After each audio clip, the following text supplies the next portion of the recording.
أعوذ بالله من الشيطان الرجيم بسم الله الرحمن الرحيم ولقد مننا على موسى وهارون. محترم لفظی ترجمه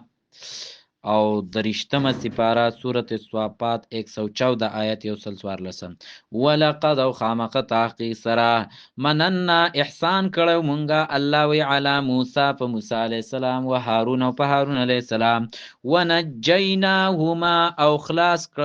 کړو مونږه د دوانو لرا او قومهما قوم د دوانو من الكرب العظیم د مصیبت لینا ونصرناهم و امداد کړو مونږه د دوی پکانون پشودی هم الغالبین دوی غالبا و آتیناهما او ورکړو منګه د دوانو ته الکتاب کتاب المستبین واضح بیان کوونکې و هدیناهما او کلک کړو منګه د دوانو لرا صراط المستقیم پلارنې غ باندې و ترکنا پر خودرو منګ علیهما په د دوانو باندې ذکر د خیر په اخرین پرستنو کې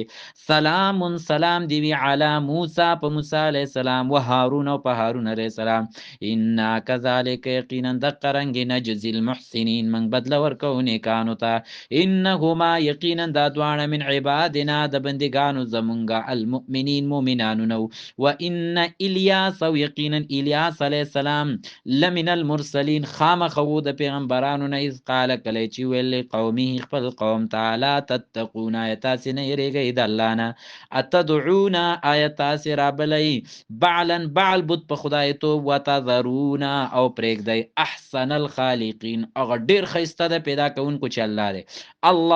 الله تعالی ربکم رب ستاسې دی و رب آبائکم الاولین او رب د مشرانو ستاسو پخوانو دی فکذبوه پس نسبت د دروغ وکړو دته یعنی دی الیاس علیہ السلام ته فانهم پس بشک دوی لمحضرون خامخ حاضر وکړي شي په جهنم کې الا عباد الله المخلصین مگر بندگان د الله تعالی خالص کړي شوی په توحید وترکنا او پرې خو دلو من علیه په د باندې ذکر د خیر یعنی د خیا دول په اخرین پر واستنو خلقو کې سلام سلام دی علی الیاسین په هغه الیاس علیہ السلام باندې ان کذالک یقینا د قرنګ نجزی المحسنین من بدل ورکو نیکانو تا انه یقینا ده من عبادنا د بندگانو زمونگا المؤمنین مومنانو نو و ان لوطن یقینا لوط علیہ السلام لمن المرسلین خام خدام د لګل شو پیغمبرانو نه ده اذ نجیناه کله چې خلاص کو منګ دلرا و اهله او اهل دلرا اجمعین ټول الا عجوزا مگر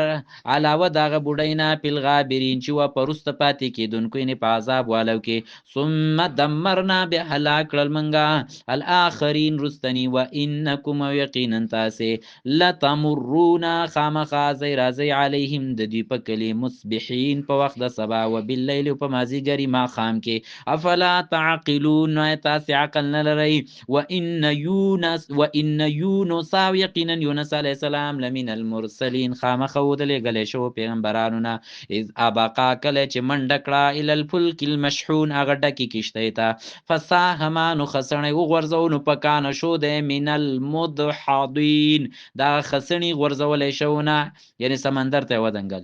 فالتقمه نو تیر کو دلرا الحوت مئی وهو د مولیم ځان ملامت کوونکو فلولا پس کو چری نوې ده انه چې بشک ده فلولا انه پس کو چری بشک ده کان نوې من المسبحین د تسبیح وینکو نو د پاکی وینکو د الله نه لا بیسانو خامخ وخت به تیر کړي په بطنه په خېټه د مئی کې الی یوم یبعثون تر ورځې د دوباره پورته کېدو پورې پنه بزناه نو غرزو منګه دلرا بالعراء